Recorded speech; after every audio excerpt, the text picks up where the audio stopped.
Hey Samer, it's Bree again. This is my second video over Thanksgiving break to make up for my missed discussion, like weekly updates.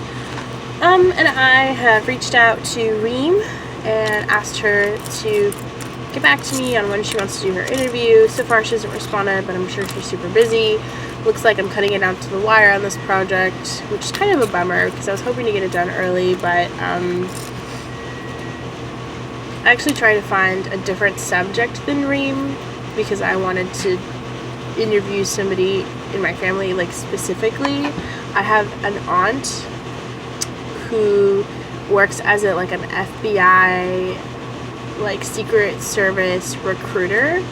And she's actually been to Israel, and she's like worked in tandem with Israeli forces, and she has like a really strange like set of political opinions. Like she's very socially liberal, she's fiscally conservative, she has a master's, so she's very educated, but firmly anti-communist because like Cuba.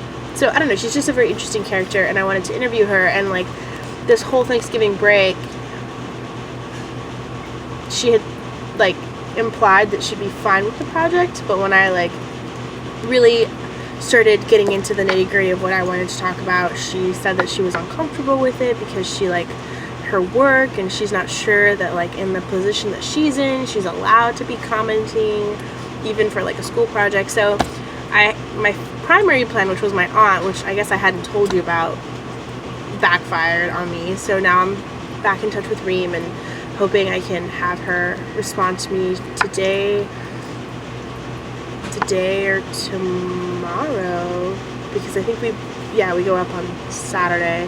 It's fine because Wednesday I have all day to dedicate to the project, so if she gets back to me before then, I should be fine.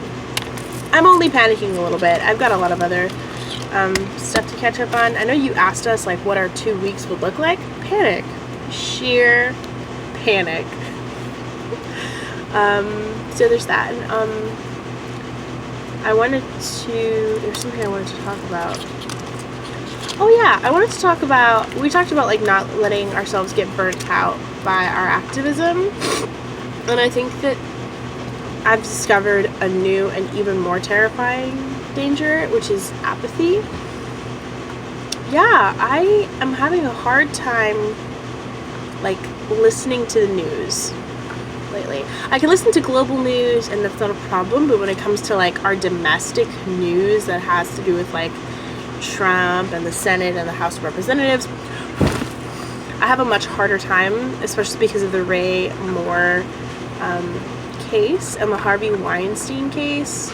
I hate to say that I'm pretty easily triggered, and it's just really hard for me to concentrate on like school or like even work. Like somebody asked me to make them a latte and I make them like a frappuccino or something, because I was just like thinking about this like dystopic way of living life where it's like a schizophrenic thing where I deeply feel that something is terribly, terribly wrong with the world, or like something is very off, and everybody else around me is like, you know, going about their lives as if everything is fine. And it's just, it puts me into like a perceived conflict with everybody else. So I've been trying to navigate that like theoretically. Is that the onset of apathy, and like what is a good way to combat that without, you know, I don't know. I just got distracted by my Starbucks logo. I just realized that I'm like advertising capitalism, and I don't want to do that. I'm at my job because I've been working a lot over the break. So this is the only time I really have during my break at work. So I hope that's okay with you. I'm sorry if I got distracted during I don't know what you want me to do the next one on. I have to find something interesting, I guess, other than my own like panic and manic issues.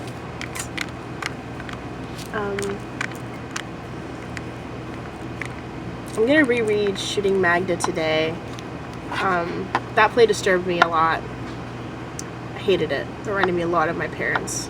Don't want that. I mean, it probably means it's a great play. I had a hard time with it though, especially like all the witty memory banter. Hard time with that. All right, see you next time.